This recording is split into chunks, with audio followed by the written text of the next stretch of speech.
तो नारद जी ने स्त्री रूपी भक्ति को कहा, हे देवी, तुम अब श्री कृष्ण का ध्यान करो और समस्त चिंताओं को छोड़कर उन्हीं में अपने मन को लगाओ। एक तो मन भगवान में, एक मन संसार में। तो मन को तुम संसार में लगाओगे तो किस किस बात की उत्पत्ति होगी? अज्ञानता की, अहंकार की। यही आदमी का कष्ट है। मन भगवान में नहीं लगता है फिर। तो नारद जी ने कहा कि अब तुम जो है अपने मन को श्री कृष्ण में लगाओ। चिंताओं को तो छोड़ दो, टेंशनों को तो छोड़ दो। इनसे कोई तुम्हारा भला नहीं होने वाला है। तुम्हारे सोचने से ये ज्ञान और वैराग्य जवान नहीं हो जाएंगे। अब तुम अपने मन में जो सांसारिकता यानी विकार थे, इनको तो हटाओ और अपने मन को भगवान श्री कृष्ण में लगाओ। श्री कृष्ण तुम्हारे समस्त कष्टों को दूर कर देंगे। भगवान का भजन, भगवान का नाम इतना श्रेष्ठ है कि अपनी वाणी से उनका नाम लेने मात्र से टेंशन हटती है, चिंताएं हटती हैं, मन भगवान में लगता है। बस ये मन भंडार बन जाता है, और जब ये संसार में होता है तो सारा भंडार खाली हो जाता है। खेल समझ में आ गया? श्री कृष्ण तुम्हारे समस्त कष्टों को दूर कर देंगे। भाई, इस संसार में जीने के लिए क्या नहीं चाहिए? कपड़े भी चाहिए, रोटी भी चाहिए, सब्जी भी चाहिए, कहीं जाने आने के लिए धन भी चाहिए, रहने के लिए जगह भी चाहिए, संपत्ति चाहिए, संतान भी। तो इस संसार में रहने से कभी सुखदायी चीज़ पैदा नहीं होती है, दुख देने वाली चीज़ होती है भगवान से विमुख होकर के। इसलिए तुम भगवान की शरण में जाओ, वो तुम्हारी हर बात की पूर्ति कर देंगे। श्री कृष्ण तुम्हारे समस्त कष्टों को दूर करेंगे। उन्होंने ही दुर्योधन की सभा में द्रौपदी की पुकार पर उसकी लाज बचाई थी। दुर्योधन की सभा में, बुरे समय में। द्रौपदी का बुरा समय कौन था? दुर्योधन। द्रौपदी का बुरा समय कौन था? दुर्योधन था। तो द्रौपदी की लाज किसने बचाई बुरी सभा में? भगवान श्री कृष्ण ने। उसने भगवान श्री कृष्ण को पुकारा, हे भगवान, हे गोविंद, मेरी लाज बचाओ। वो दौड़ के आ जाते हैं, तुम्हारे मन में आ जाते हैं, तुम्हारे घर में आ जाते हैं, तुम्हारी सोच में, दृष्टि में, बुद्धि में आ जाते हैं। बस वही आके लाज बचाते हैं इस बुरे समय से। बुरे समय से लाज बचाने वाले वही हैं। उन पर भरोसा रखना चाहिए, विश्वास रखनी चाहिए, और कम से कम उनका किसी सदे हुए पुरुष की शरण में जाकर के उनकी कथा सुननी चाहिए।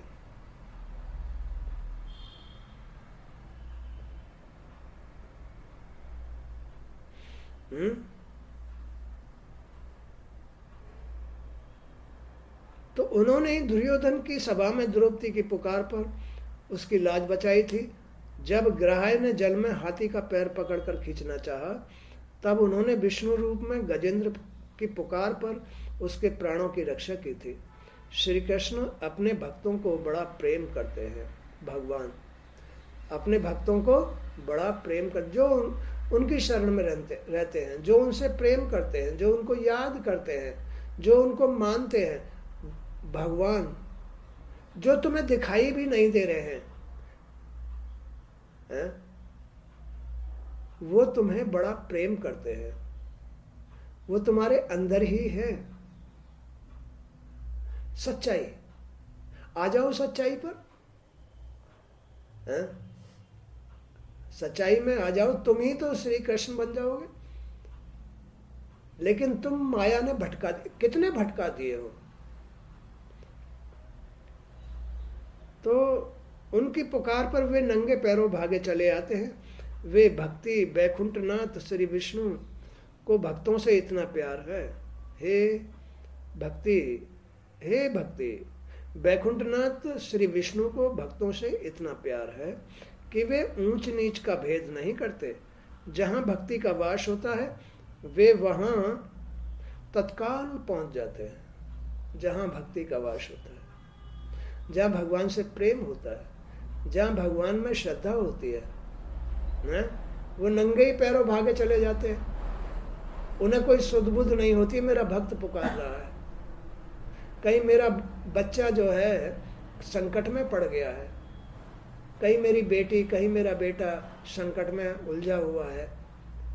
उनके तो सभी जीव बेटी बेटे ही हैं, इसलिए उन्हें वो जरा भी विलंब नहीं करते हैं। जो उनको मानता है, जो उनमें श्रद्धा रखता है, जो उनसे प्रेम करता है, उसकी लाज बचाने के लिए, उसे संकट से उभारने के लिए पल की भी देर नहीं लगाते हैं।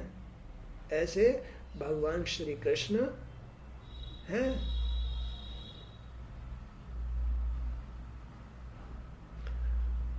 तो हे भक्ति, बैकुंठनाथ श्री विष्णु को भक्तों से इतना प्यार है कि वे ऊंच नीच का भेद नहीं करते। जहाँ भक्ति का वास है वे वहाँ तत्काल पहुँच जाते। जहाँ भक्ति का वास है वे वहाँ अपने आप ही बगैर बुलाए पहुँच जाते हैं। अब देखो, वृंदावन में भक्ति का वास है, वो वहाँ मौजूद रहते हैं हर वक्त, और देश विदेशों से लोग वृंदावन में आकर के रहते हैं, क्योंकि भगवान वहाँ रहते हैं। क्यों रहते हैं? क्योंकि वहाँ भगवान की भक्ति है, इसलिए वहाँ रहते हैं। और वहाँ जो भी आदमी जन्म लेता है या मरता है उसको बैकुंठ मिलता है, उसे नरक नहीं मिलता है। क्यों? क्योंकि वो भगवान की मिट्टी है, भगवान वहाँ रहे हैं, मिट्टी में खेले हैं। तो वहाँ की मिट्टी में जो भी आदमी खेलता है या रहता है वो मोक्ष हो जाता है, उसे पाप नहीं छूते हैं। वहाँ हर आदमी अपने आप ही भक्ति के लिए आता है, अपने आप ही वहाँ भक्ति करता है, अपने आप ही वहाँ भजन करता है, अपने आप ही वहाँ सारे बुराइयों को छोड़ देता है, अपने आप ही छोड़ देता है। ऐसा है वृंदावन। तो वृंदावन की जो मिट्टी है बड़ी पवित्र है, वहाँ के स्पर्श मात्र से आदमी के सारे पाप धुल जाते हैं, उसकी सोच बहुत अच्छी हो जाती है, उसकी बुद्धि बिल्कुल पवित्र हो जाती है, उसका मन निर्विकार हो जाता है और भगवान के भजन में मन लगा करके रहता है।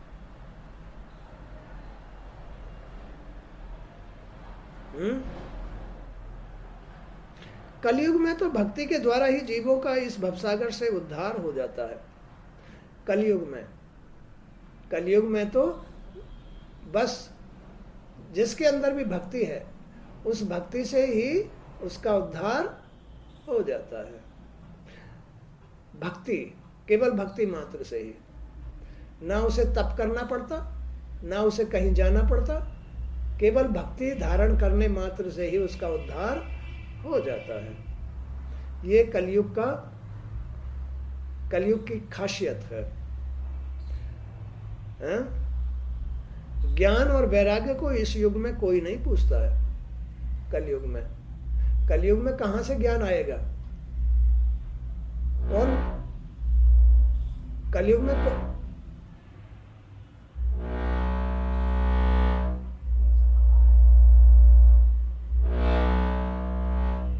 शीशा कर रहा है।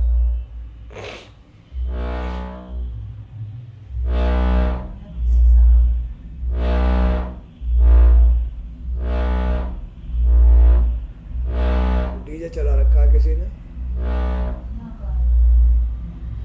धड़कन आ रही है ना।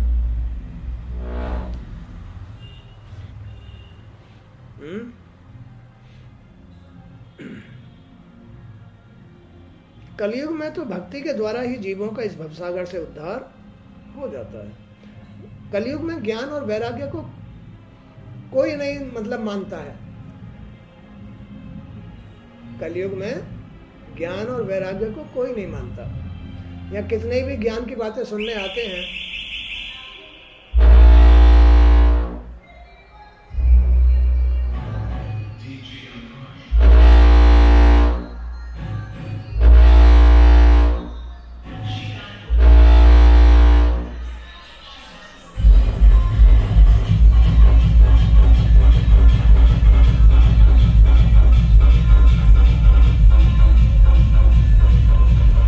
जिनके हृदय में हे भक्ति तेरा वास रहेगा, जिसके हृदय में हे भक्ति तेरा वास रहेगा, वे पापी होने पर भी भय मुक्त होकर वैकुंठ धाम को प्राप्त करेंगे। जिनके हृदय में हे भक्ति तेरा वास रहेगा, भक्ति भगवान के प्रति भक्ति, हे भक्ति जिनके हृदय में तेरा वास रहेगा, वो पापी होने पर भी वैकुंठ धाम का अधिकारी बन जाएगा। परमात्मा का दर्शन यज्ञादि से इतना शीघ्र प्राप्त नहीं होता। परमात्मा का दर्शन यज्ञादि से, यानी यज्ञ करने से, कथा करने से, हवन करने से, परमात्मा का दर्शन यज्ञादि करने से इतना जल्दी प्राप्त नहीं होता जितना भक्ति धारण करने में सहज में ही प्राप्त हो जाता है। इसलिए परमात्मा ने भक्ति को ही सर्वोपरि माना है। परमात्मा ने भक्ति को ही सबसे श्रेष्ठ माना है।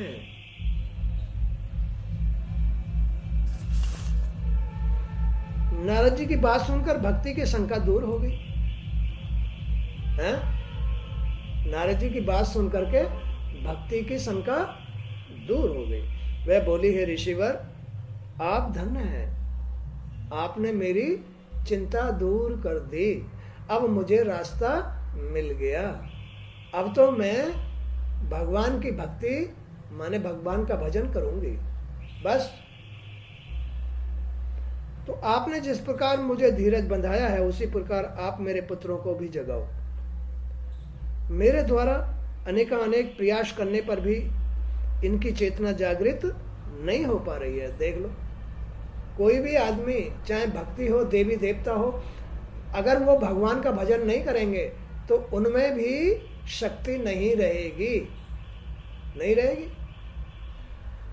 जैसे भक्ति भगवान की कितनी सहचरी है, माने कि प्रिय है, लेकिन फिर भी बगैर भगवान के भजे उसमें भी शक्ति नहीं रहती है। अपने ज्ञान वैराग्य बेटों को भी नहीं जगा सकती है। अब भगवान को जगाने का तरीका क्या है? कथा सुनो, कथा सुनो, भगवान की सेवा करो, लड्डू गोपाल अपने घर में ले आओ। नहीं लाने हैं तो तुम्हारे घर में माँ भगवती की, माँ राधा कृष्णा की मूर्ति है, एक ही बात है। इनको नहलाओ रोज, इनको रोज कपड़े पहनाओ, इनको रोज भोग लगाओ, ये भक्ति कहलाती है। तो भक्ति से तो परमात्मा सहज में ही बस में आ जाता है और उसका उद्धार कर देता है।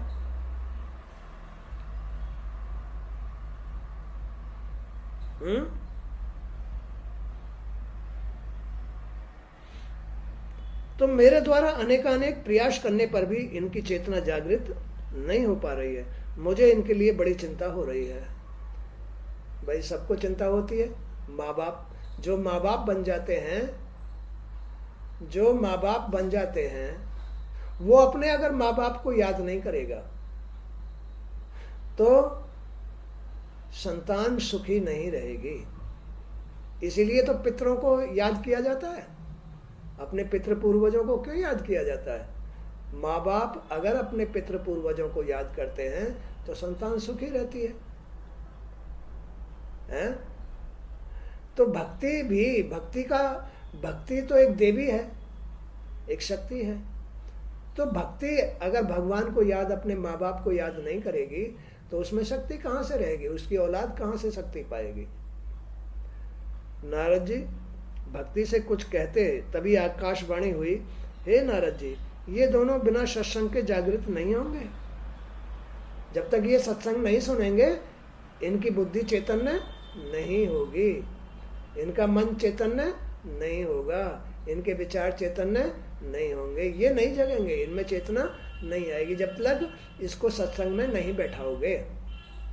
ज्ञान और वैराग्य को जब तक तुम सत्संग में नहीं बैठाओगे तब तक इनकी जो ब्रज भूमि है, जो हृदय है जिस पे भगवान रहते हैं, मन में भगवान के प्रति भाव होना चाहिए। भगवान की सेवा करनी है, अरे हम लेट हो गए, अरे हमें साफ सफाई करनी है, अरे हमें भगवान को नहलाना है, हमें भोग लगाना है, तो ये मन में भाव होना चाहिए। तो तुम्हारी बुद्धि में ऐसे विचार आएंगे, तो तुम्हारी सोच ऐसी बनेगी, तो तुम्हारी वाणी चलेगी, तुम्हारा कर्म होगा, तब जाकर के भक्ति का पूरा पाठ पूरा होता है। अन्यथा भक्ति भी शून्य हो जाती है और भक्ति में कोई भी शक्ति नहीं रहती है बगैर भगवान के, उनका ध्यान किए बगैर, उनकी सेवा किए बगैर। कोई भी उनकी अगर सेवा नहीं करेगा तो उसकी शक्ति खत्म हो जाएगी। बोलो, हो जाएगी। तो ऊपर से आकाशवाणी हुई कि हे नारद जी, जब तक ये भगवान की कथा नहीं सुनेंगे, भागवत नहीं सुनेंगे, तब तक ये जागृत नहीं होंगे। जैसे हमारा पड़ा हुआ, इनके लिए किसी साधु जन को खोजो, इनके लिए किसी साधु जन को खोजो, ऐसे पुरुष को खोजो जो सत्पुरुष हो, जो भागवत कथा सुना सकता हो, जिसको अपने आपे का ज्ञान हो, जो भगवान की शरण में पहुंचा सके, ऐसे आदमी खोजो।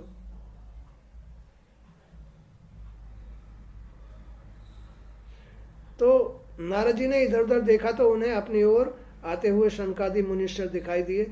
उन्हें देखकर नारद जी ने कहा, हे ऋषिवर, आपके दर्शन करके मेरा जीवन धन्य हो गया। आप योगी और ज्ञानी हैं, आपके तप की बराबरी कौन कर सकता है। आपकी ही सामर्थ्य थी कि आपने बैकुंठपति के द्वारपालों पर जय विजय को पृथ्वी पर गिरा दिया। नारद मुनि कह रहे हैं ऋषियों से कि आपकी बराबरी कौन कर सकता है। ऋषि मुनियों की बराबरी कौन कर सकता है, वो तो निरे भगवान में ही होते हैं। तो नारद जी कह रहे हैं कि आप में इतनी ताकत है कि आपने बैकुंठ द्वारपालों को नीचे पृथ्वी पर गिरा दिया। इतना तपोबल था तुम्हारे अंदर। आपने उनको शराप दिया, वो पृथ्वी पर आकर के भोग भोगने लगे। कभी रावण कुंभकर्ण बन के, कभी हिरण्याकुश हिरण्याक्ष बन के, कभी शिशुपाल और कंस बन के। आप दया करके भक्ति, ज्ञान और वैराग्य का दुख दूर कीजिए, जिससे चारों वर्णों में आपका यश फैले और कलयुग में जन्म लेने वाले प्राणियों का जीवन शुद्ध और पवित्र हो जाए। हैं? तो ऐसी आदमी को भक्ति करनी चाहिए। इस भक्ति से ही आदमी का उद्धार होता है। बगैर भक्ति के कभी भी आदमी का कल्याण नहीं होता, कष्ट निवारण नहीं होते हैं। आज का सत्संग यहीं तक। जय श्री कृष्ण।